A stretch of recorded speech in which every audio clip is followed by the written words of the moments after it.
Hello everyone, पेश है mid term practice paper class 7th mathematics. इसका सी पार्ट करेंगे। 2 पार्ट कर चुके हैं हम। सेक्शन सी यानी सी पार्ट क्वेश्चन नंबर 10 से स्टार्ट, 10 से 14 तक 5 क्वेश्चन होंगे जो 2-2 नंबर के होंगे। तो देखते हैं क्वेश्चन नंबर 10। किसी हिमीकरण यानी ठंडा प्रक्रिया में, यानी कि एक फ्रीजिंग प्रोसेस है, ठंडा करने की प्रक्रिया में कमरे का तापमान 40 डिग्री सेल्सियस से 5 डिग्री सेल्सियस प्रति घंटे की दर से कम करने की आवश्यकता है। इस प्रक्रिया में के शुरू होने से 10 घंटे बाद कमरे का तापमान क्या होगा। यानी कि स्टार्टिंग में कमरे का तापमान जो दिया हुआ है वो है हमारे पास 40 डिग्री सेल्सियस। 40 डिग्री सेल्सियस के बाद में कमरे का तापमान 5 डिग्री सेल्सियस प्रति घंटे की दर से कम करने की आवश्यकता है। तो इस क्वेश्चन को हम करते हैं। तो 2 नंबर का क्वेश्चन है क्योंकि लिखने की प्रक्रिया होगी इसमें। क्वेश्चन नंबर 10 है। Question number 10। तो कमरे का तापमान दिया हुआ है। सबसे पहले कमरे का तापमान दिया हुआ है स्टार्टिंग में 40 डिग्री सेल्सियस है। इसके बाद हर घंटे तापमान में जो है 5 डिग्री सेल्सियस प्रति घंटे की दर से कम हो रहा है। तो 1 घंटे में तापमान में कमी कितनी हो रही है ये देखते हैं। प्रत्येक घंटे यानी कि 1 घंटे में तापमान में कमी कितनी आई। 1 घंटे में तापमान में कमी हुई है 5 डिग्री सेल्सियस। तो 10 घंटे में कितनी होगी। 10 घंटे में या 10 घंटे के बाद कमरे का तापमान क्या होगा। स्टार्टिंग में था हमारे पास कमरे का तापमान था 40 डिग्री सेल्सियस। इसमें से माइनस होगा 1 घंटे में 5, तो 10 घंटे में कितना हो जाएगा 5 गुणा में 10 डिग्री सेल्सियस।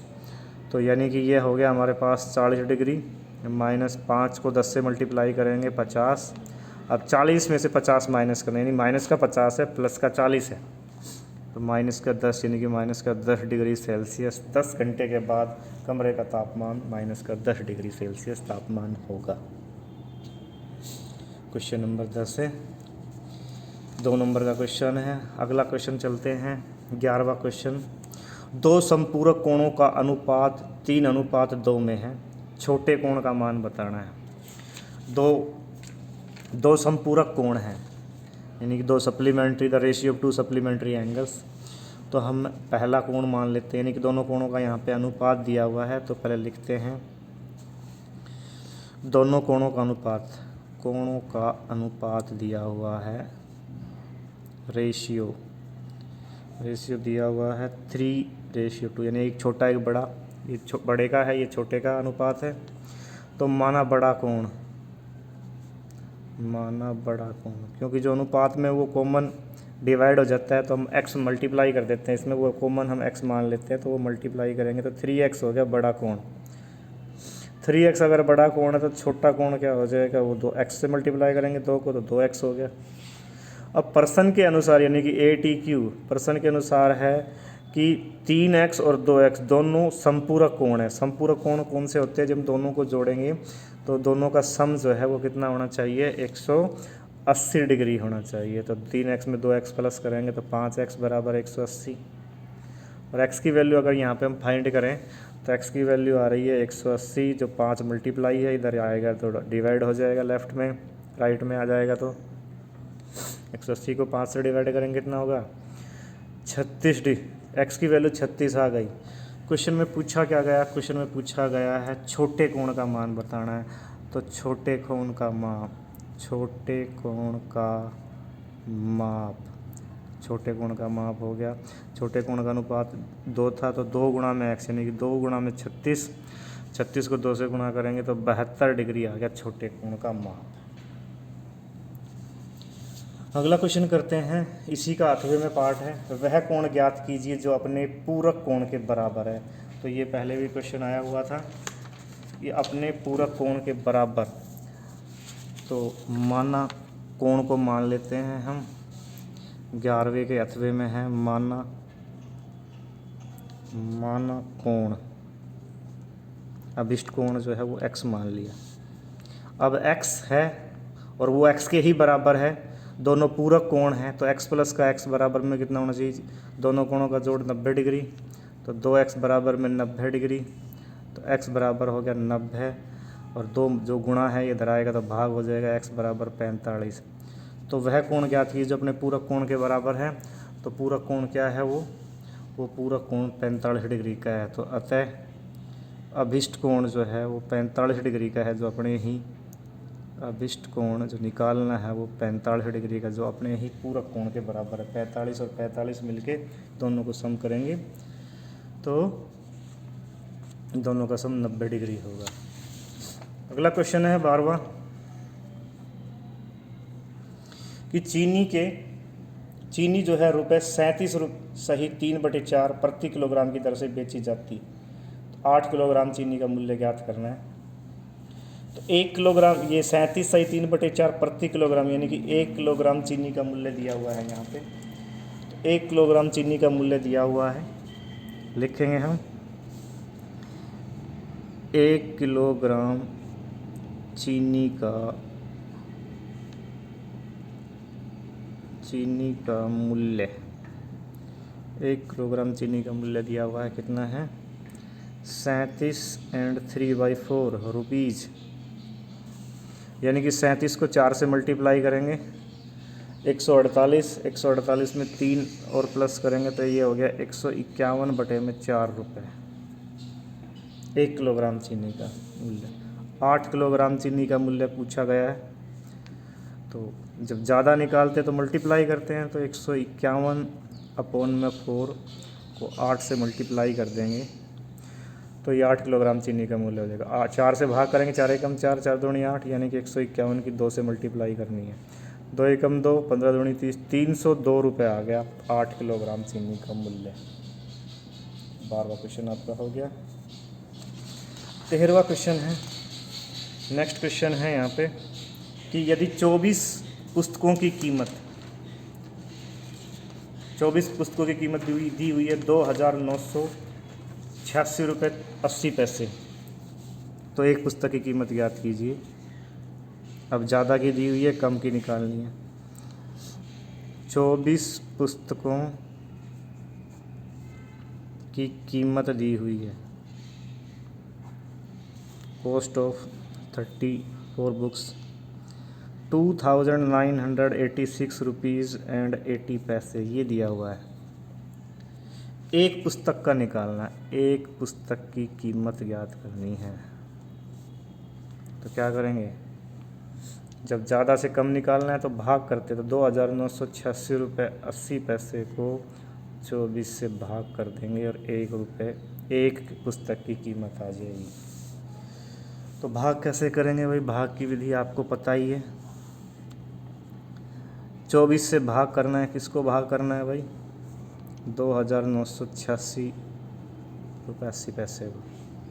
तो 24 एक पे ही गया, ये 24 एकम 24 माइनस करेंगे, 9 में से 4 गया 5, ऊपर से आ गया आपका 8, 2 पे गया 24 दूनी 48, माइनस करेंगे 58 में से 48 10, ऊपर से आ गया 6, 24 4 पे गया 24 चौके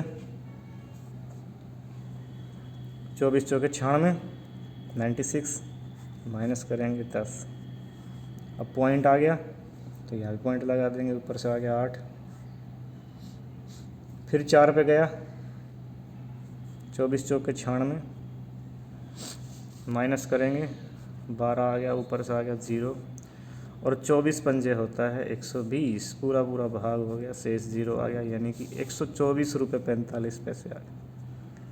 124 रुपये 45 पैसे आपका राइट आंसर आ गया। एक पुस्तक की कीमत आ गई हमारे पास। नेक्स्ट क्वेश्चन करते हैं, वेरीफाई करना है, सत्यापित करना है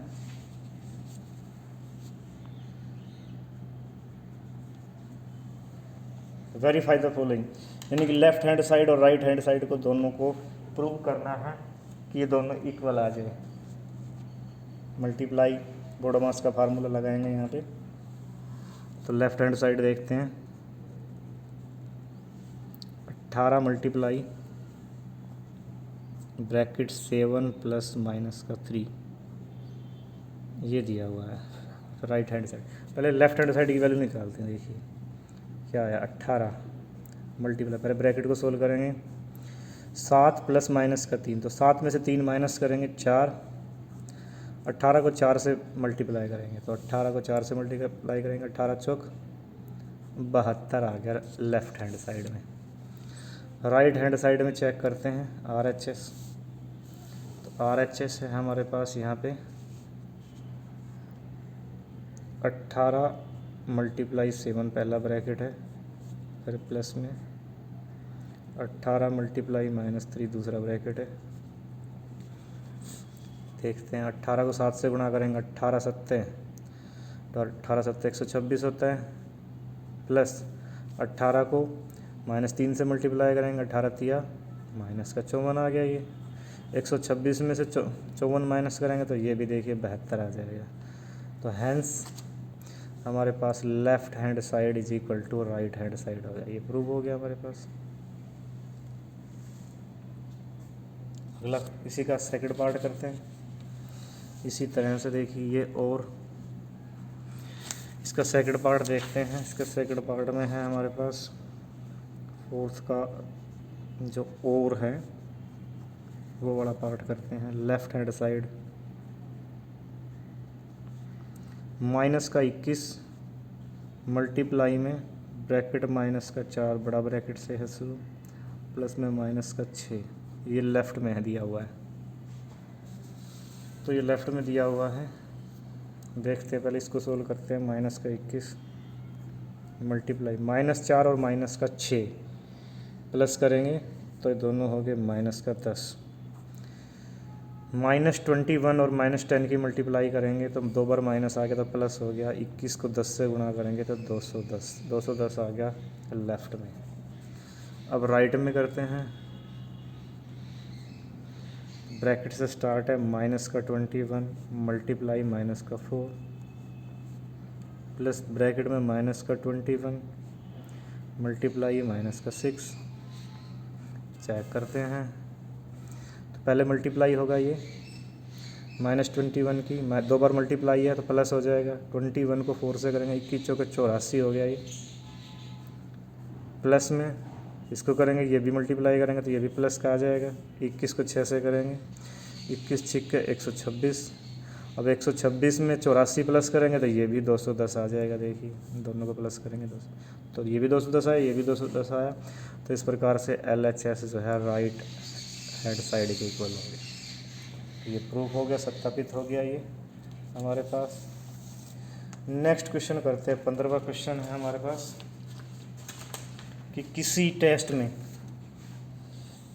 में प्रत्येक सही उत्तर के लिए प्लस के 5 अंक दिए जाते हैं और प्रत्येक गलत उत्तर के लिए माइनस के 2 अंक दिए जाते हैं, यानी कि 2 अंक काट लिए जाते हैं। तो सविता ने, नंबर 1 पहला क्वेश्चन, सविता ने सभी प्रश्नों के उत्तर दिए और 30 अंक प्राप्त किए, जबकि उसके 10 उत्तर सही पाए गए।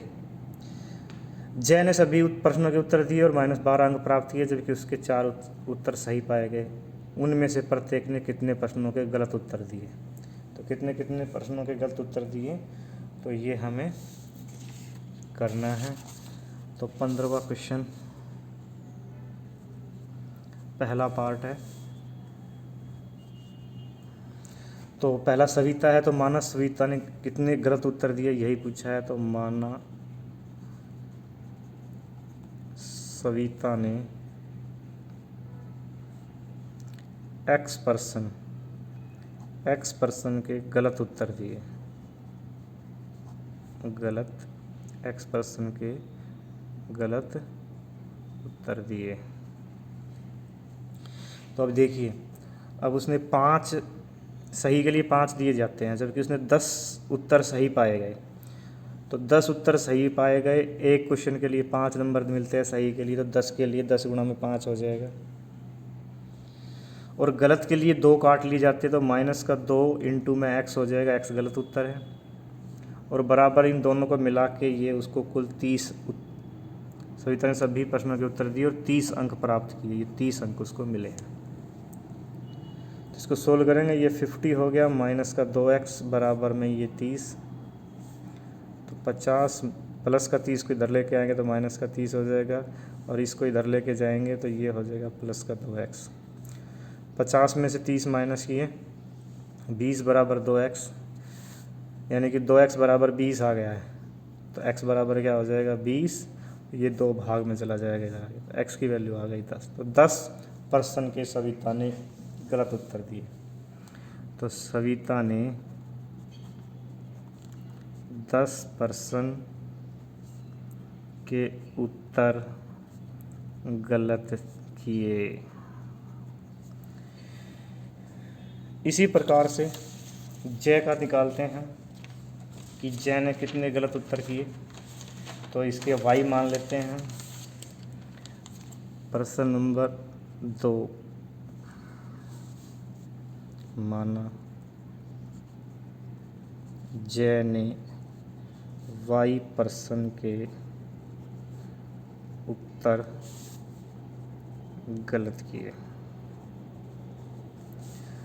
सभी तो माइनस के 12 अंक प्राप्त हुए। उसने 4 उत्तर सही पाए गए। 4 उत्तर के लिए उसे 5-5 नंबर दिए, तो 4 पंजे 20। माइनस में 2 नंबर काट लिए गए, कितने के y के, तो 2 multiply y is equal to इनके सब के कितने मिले उसके -12 अंक मिले। 4 पंजे 20 -2y बराबर -12, और -2y बराबर -12, प्लस का 20 इधर लेके जाएंगे तो -20 हो जाएगा। -2y बराबर -32। 20 और 12 32 हो गए, दोनों माइनस के, तो -32। दोनों तरफ माइनस है तो आप डिवाइड कर सकते हैं, ख़त्म हो जाएगा। y बराबर हो गया 32 और डिवाइड बाई 2, तो y बराबर 32 को 2 से डिवाइड करेंगे 16। तो जय ने 16% के गलत उत्तर दिए। गलत उत्तर किए। तो इस प्रकार से ये 15वां क्वेश्चन हो गया। नेक्स्ट है 16वां क्वेश्चन। आयत की लंबाई 71 सेंटीमीटर है, चौड़ाई 2.5 सेंटीमीटर, आयत का क्षेत्रफल ज्ञात कीजिए। बहुत ही आसान क्वेश्चन है भाई। 16वां क्वेश्चन, आयत दिया हुआ है, मान लीजिए कैसे आयत है, रेक्टेंगल। लंबाई दी हुई है 71 सेंटीमीटर, चौड़ाई दी हुई है 2.5 सेंटीमीटर, क्षेत्रफल निकालना है। तो आयत की लंबाई लिखेंगे, आयत की लंबाई क्वेश्चन करना है भाई, 3 नंबर का क्वेश्चन है। आयत की लंबाई है 71 सेंटीमीटर, आयत की चौड़ाई दी हुई है, लिखेंगे 2.5 सेंटीमीटर, आयत का क्षेत्रफल निकालना है, एरिया ऑफ रेक्टेंगल। तो लेंथ इनटू ब्रेड्थ होता है, यानी कि लंबाई गुणा चौड़ाई, दोनों को मल्टीप्लाई करना है सिर्फ। लंबाई 71 है, चौड़ाई है 2.5, सेंटीमीटर को सेंटीमीटर से मल्टीप्लाई करेंगे, स्क्वायर सेंटीमीटर, यानी कि आपको 71 से वो 2.5 से मल्टीप्लाई करना है। 71 के 2.5 से मल्टीप्लाई करना है, यानी 25 से ही करना है आपको। 5 एकम 5, 5 सत्ते 35, 2 एकम 2, 2 सत्ते 14, 5 7 7 1, दशमलव के बाद में एक अंक था, इधर से पीछे से लगा सकते हैं। 177.5 आ गया आपका राइट आंसर। 177.5 वर्ग सेंटीमीटर आयत का क्षेत्रफल हो गया। अगला क्वेश्चन दिया हुआ है कि एक समबाहुभुज की प्रत्येक भुजा की लंबाई 2.5 सेंटीमीटर, बहुभुज का परिमाप है 25 सेंटीमीटर। इस बहुभुज की कितनी भुजाएं हैं? रेगुलर पॉलीगन है ये। 16वां क्वेश्चन, इसका अथवा में जो पार्ट है वो दिया हुआ है, वो निकालना है। समबाहुभुज की प्रत्येक भुजा की लंबाई दी हुई है। समबाहुभुज की प्रत्येक भुजा की लंबाई दी हुई है 2.5 सेंटीमीटर। बहुभुज का परिमाप भी दिया हुआ है। बहुभुज का परिमाप पेरीमीटर दिया हुआ है 25 सेंटीमीटर। बहुभुज की कितनी भुजाएं ये निकालना है। तो बहुभुज की भुजाओं की संख्या, तो बहुभुज की भुजाओं की संख्या ज्ञात करने के लिए क्या करेंगे भाई, परिमाप जो होता है उसको आप डिवाइड कर दीजिए किससे, एक भुजा की लंबाई से। एक भुजा की लंबाई से आप इसको डिवाइड कर दीजिए, भाग कर दीजिए। तो परिमाप दिया हुआ है 25 सेंटीमीटर, भाग करना है 2.5 सेंटीमीटर से, तो ये आपका आ जाएगा भुजाओं की संख्या। तो देखिए दशमलव में है, तो ऐसा करते हैं 25 अपॉन में 2.5 है, 10 से ऊपर मल्टीप्लाई कर दो, 10 से नीचे कर दो। 2500 को 10 से करेंगे 250 हो जाएगा। 2.5 को 10 से करोगे तो ये 25 आ जाएगा, ध्यान दीजिए। अब 25 को 250 से भाग करेंगे तो आपका 10 उत्तर है। तो बहुभुज की भुजाओं की संख्या कितनी है, तो 10 भुजाएं होंगी उससे समबहुभुज में। ये आपका राइट आंसर होगा। तो 16वां क्वेश्चन हो गया है। अब 17वां और 18वां जो कि 4-4 नंबर के प्रश्न हैं। 17वां क्वेश्चन देखते हैं।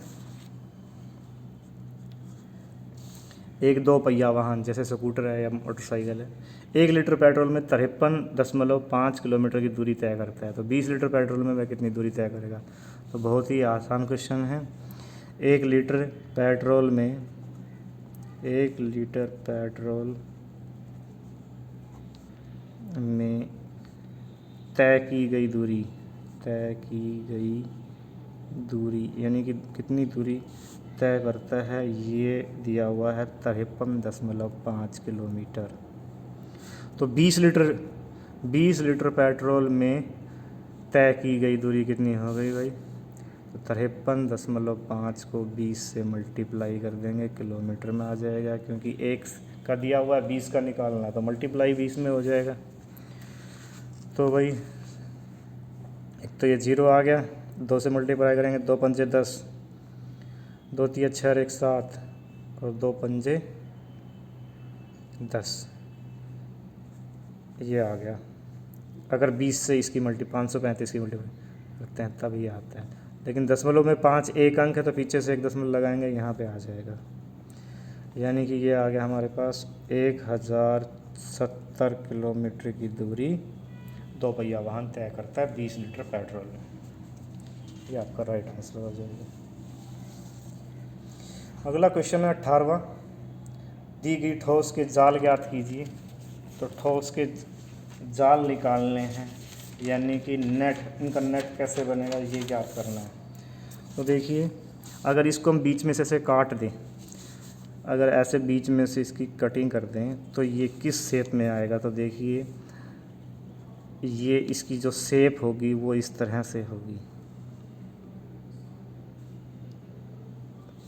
इसकी जो शेप है वो कुछ इस तरह से होगी, इस तरह की शेप आएगी शंकु की। अगर इसका देखते हैं तो इसके अगर खोल दें, अगर जैसे अगर चौक के डिब्बे को आप खोलोगे तो आप किसी भी तरफ से खोल सकते, तो 4 तो ये ऐसे खुल जाएंगे ये, और 2 ये कहीं भी, जैसे एक यहाँ तो एक उस साइड में खुलेगा ये। तो ये नेट होता है घन का। इसी तरह से अगर हम बेलन का देखें, सिलेंडर का, तो सिलेंडर का कैसे होगा। तो ये अगर बीच में से ऐसे काटोगे तो ये अगर बंद वाला खुला है तो ऐसे बनेगा, और बंद है तो एक डब्बा उधर लग जाएगा, एक डब्बा इधर लग जाएगा ऐसे। ये सिलेंडर का नेट हो गया। अगर क्यूबॉइड की बात करते हैं तो क्यूबॉइड में जो है कैसे बनेगा, ये एक बना डब्बा ऐसे, इसके साइड में जितना ये होगा उतना इधर आ जाएगा, ये छोटा पार्ट इधर आ जाएगा एक, और एक बड़ा पार्ट आ जाएगा इसका इधर। एक छोटा और बचेगा, वो आप इधर लगा सकते हैं। तो ये ऐसे बन जाएगा इसका। तो इस तरह से ये क्वेश्चन पेपर पूरा सोल्व हो गया है। ऐसे इसी तरह के क्वेश्चन आएंगे, आप इसी तरह के क्वेश्चन की प्रैक्टिस करिए। मेरे चैनल को लाइक करें, सब्सक्राइब करें। Thank you.